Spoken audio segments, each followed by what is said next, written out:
morning, Pailus. Thank you. Picture this. You're at a museum, maybe the Getty Museum in Los Angeles. You enter an exhibition hall, and you come upon this object. The label tells you that it's a medieval Gospels manuscript. You look closely. It was created in 1256 by Toros Roslin, the most celebrated Armenian medieval artist. You observe. You see that these are concordance lists. They're canon tables, concordance lists of passages that relate the same event in two or more of the Gospels. The numbers are in grids, and the grids are sheltered under an architectural frame.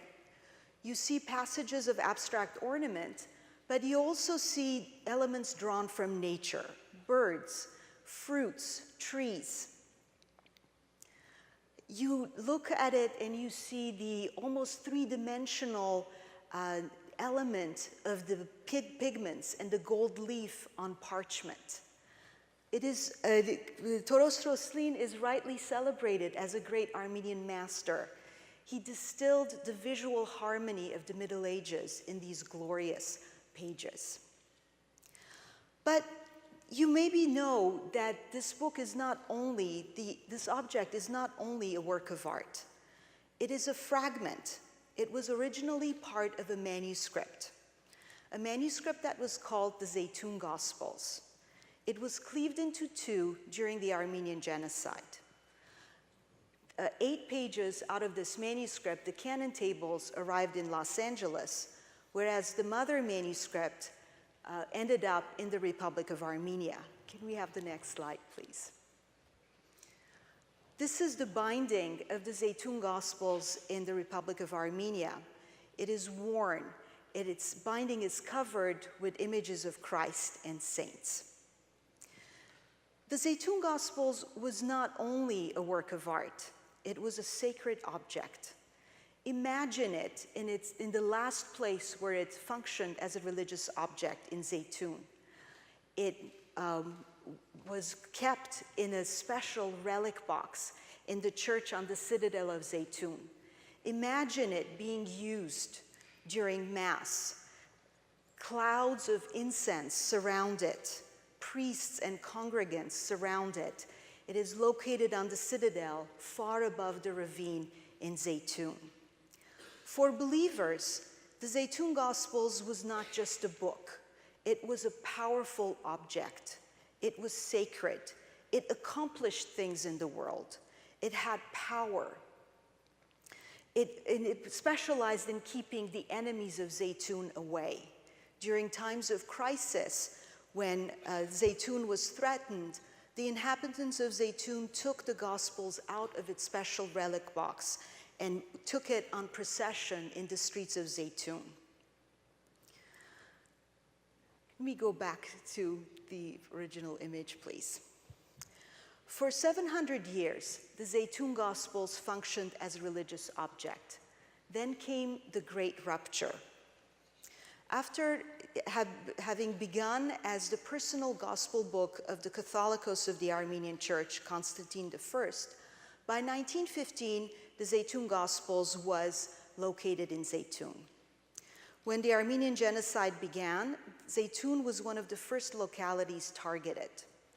When the Ottoman government began the process of deporting and dispossessing its own Armenian inhabitants, the inhabitants of Zeytun were also sent off on a death march from which very few would return.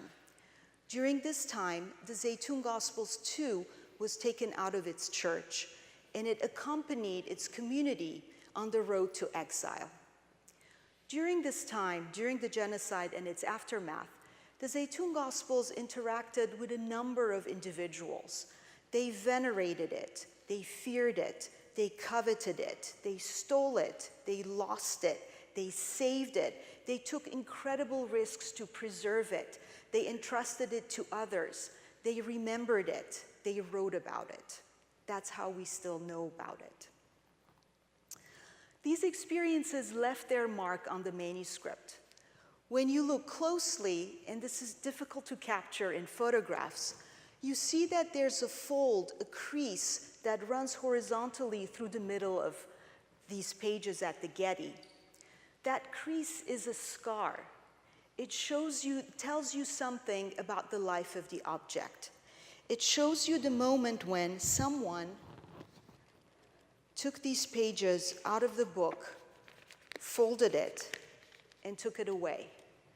No amount of conservation has been able to remove this scar.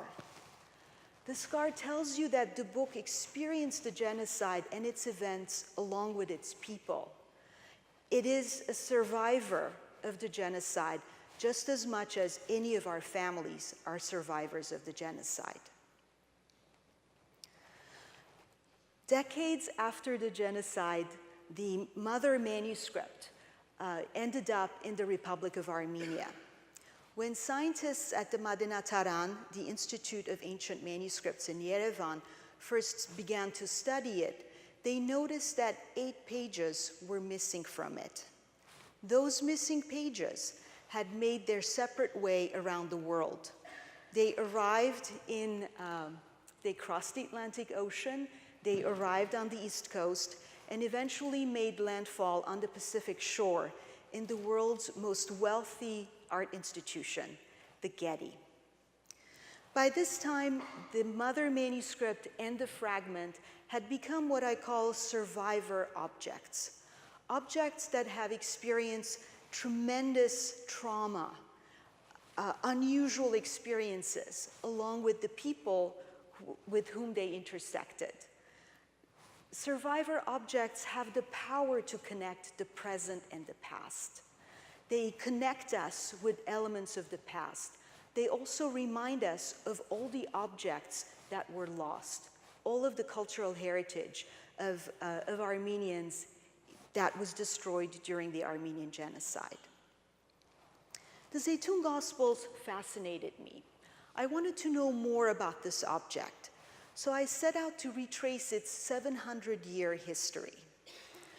I made a pilgrimage to present-day Turkey to retrace the steps of the manuscript.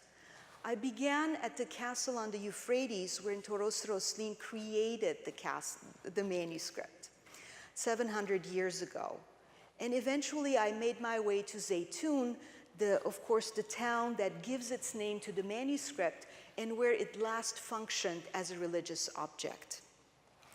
I stood on the ruins of the church on the citadel of Zeytun, where the Zeytun Gospels was once kept in its special relic box. I looked around me. I looked at the ravine beneath my feet and the mountain meadow beyond me.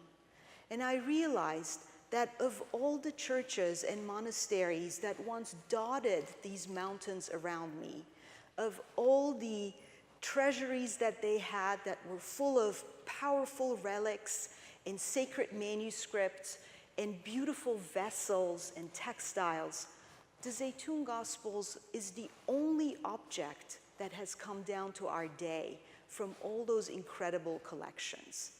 And that makes it even more special and even more of a survivor.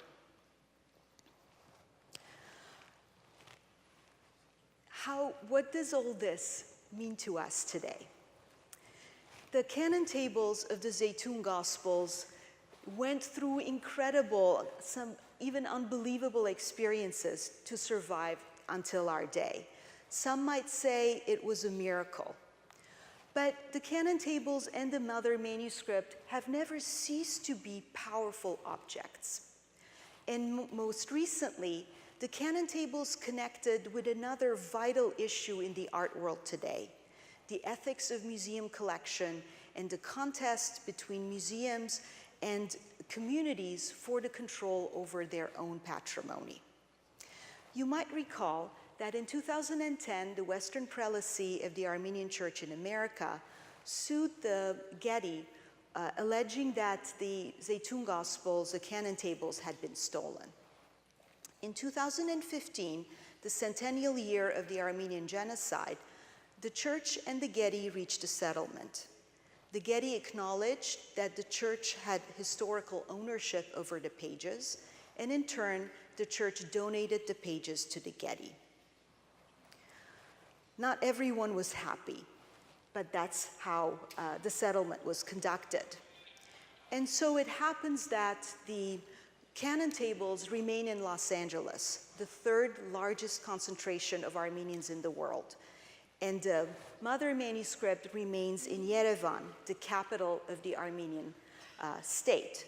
But they continue to remain deeply connected. They are both survivor objects.